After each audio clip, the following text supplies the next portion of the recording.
பிறந்த உடனே பள்ளிக்கூடம் அனுப்புற நம்ம ஊர்ல பிறந்தாவி சாப்பிட்டானா சாப்பிடுறியா ஒரு ஆட்டோவில் 5 பேர் தான் போக முடியும், 15 பேர் ஆட்டோக்கு வெளியே பிதிக்கிட்டு போறேன். டிரைவர் வெளில இருந்து தானே ஓட்டுறாரு. பேர் கூட உள்ள இருக்கு, அவன் கூட வெளியே இருக்கான்.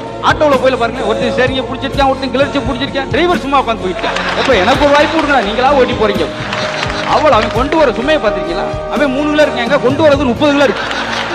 ஒரு வீடெல்லாம் ஃபயர் ஆயிடுச்சுங்க, வீட்டுக்கு ஓடி போய் ஒரு ஆள் அண்டா தூக்கிட்டு ஓடியாரு, 100 ஆள் ஓடி போய் குண்டா தூக்கிட்டு ஓடியாரு. அங்க இருந்த உரலை யாருமே தூக்கல, ஒரு எல்கேஜி போய் தூக்கிட்டு குடுகுடுன்னு ஓடிட்டான்.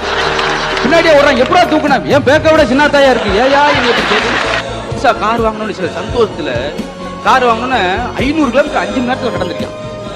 ஆனா திரும்பி ஊருக்கு வர்றதுக்கு 1 வாரம் ஆச்சு. அவங்க அம்மா கேட்டாங்க, ஏன்டா போயில இவ்வளவு சந்தோஷமா போனேன், 5 மணி நேரத்துல போனேன், எதுக்கு 1 வாரம் கழிச்சு வந்தேன்? ஆமா, பெரிய காரு போறதுக்கு 5 கீர் வச்சிருக்காங்க, வர்றதுக்கு ரிவர்ஸ் கீர் 1 தானே வச்சிருக்காங்க அப்படின்னு ரிவர்ஸ்லயே வந்துருக்காங்க 1 வாரமா. சிலர் பேசி பேசி வெறிய பிடிச்சி திரிவாங்க, இவனாச்சும் பேச்சு துணைக்கு கிடைக்க மாட்டானா அப்படின்னு சொல்லி. நான் கடைக்கு வேகமா போய் 7 மணிக்கெல்லாம் போய் நியூஸ் பேப்பர் வாசிக்கிறக்க கடைக்காரட்டு கேட்டேன். கடைக்காரன் நியூஸ் பேப்பர் கொடுக்க அப்படின்னேன், பூரா திந்து வச்சு பார்ப்பேன். நாங்க 7 மணி தான் அதுக்கு பண்ணி திந்து வச்சுட்டேன். இப்போதான் கண்டனாயிரம் பேப்பர் படிக்க ஆரம்பிச்சிருக்கா அப்படின்னா.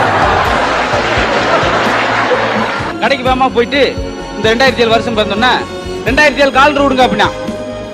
5 நேரம் கொஞ்சம் லேட்டா வந்துட்டீங்க, இப்ப எங்கிட்ட 1300 கால் இருக்கு அப்படின்னா. பல்டாக் அவங்ககிட்ட போய் பாட்டு இதை விட கொடுமையா இருக்கு. வேகமா ஒரு ஆள் போனார், போனோன்னா என்ன செய்யுது, பல்ல புடுங்க டாக்டர், பிடிக்கிறோம் காட்டுங்க, நல்லா காட்டுங்க, இன்னும் நல்லா காட்டுங்க. ஒரு நிமிஷம், வெளியே இருந்து ஆபரேஷன் பண்ண போறீங்களா, வாய்க்கு உள்ள போக போறீங்களா, எதுக்கு இருந்தேன்டியா? சரி, நண்பரை தேடி போனா கதவை தட்டினா ஒரு அம்மா வெளியே வந்து, என் நண்பர் ராமசாமி இருக்கானா அப்படின்னு. ஐயோ, நேற்று அங்கே செத்து போனார். என்னங்க சாதாரணமா சொல்றீங்க, அவன் என் உயிர் நண்பர், செத்து போனாலும் சாதாரணமா சொல்லிக்கிட்டு இருக்கீங்க அப்படின்னு. எப்படிங்க செத்தார் அப்படின்னு. முருங்கைக்காய் சாப்பிடணும்னு சொல்லி முருங்கை மரத்துல முருங்கை அப்படின்னு சொன்னேன், மேலே ஏறி கிலோ ஒடிஞ்சு விழுந்து செத்து போனார். ஐயோ, அப்புறம் என்ன செஞ்சீங்க? அப்புறம் என்ன வெண்டிய குழம்பு வச்சோம். ஐடியா கேட்டோம்னா நம்மளை கொண்டு கோழி எடுத்துப்பான். ஒருத்தர் அமெரிக்காவில இருந்து படிச்சு வந்திருக்கான், இவன் கோழி பண்ணக்காரன். அமெரிக்காவில இருந்து படிச்சு வந்தா நிறைய டிப்ஸ் எல்லாம் கொண்டு வந்துருப்பான்னு சொல்லி போனா, ஐயா நான் ஒரு 300 கோழி வளர்க்குறேன், ஏதாவது டிப்ஸ் கொடுங்க, அது 600 ஆக்குறதுக்கு.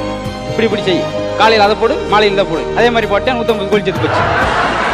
குருவுரு வந்து என்ன ஓம் பேச்சுக்கு 150 கோழி செத்து போச்சு. அப்படியா, அந்த மெத்தட் சரிப்படாது. இப்போ ஒன்று சொல்றேன், அஸ்தியில் அவள் படிச்சதை அதை அப்படி செய்யும், காலையில் அப்படி செய்யும், மதியம் இதை போடு, கரெக்டு. சரி செஞ்சான், இருந்ததில் 75 கோழி செத்து போச்சு. என்னங்க நீங்க அப்படி செய்யும், ரைட்டு, அது ஒன்று ஒத்து வராது. இந்தியாவில் படிச்சு சொல்றேன், இப்படி செய் பாப்போம். பார்த்தா அதுவும் செத்து போச்சு. நாங்க இப்படி நீங்க படிச்சாலும் நினைச்சு உங்களை நம்பி வந்து இப்படி ஏமாத்திட்டீங்களே, என்னையா செய்யறது, என்கிட்ட சொல்றதுக்கு ஐடியா இருக்கு, உன்ட கோழி இல்லையே அப்படின்னு இருக்கான் பாரு. மீதி கோழி இருந்தாலும் அதையும் காலி பண்ண பார்த்து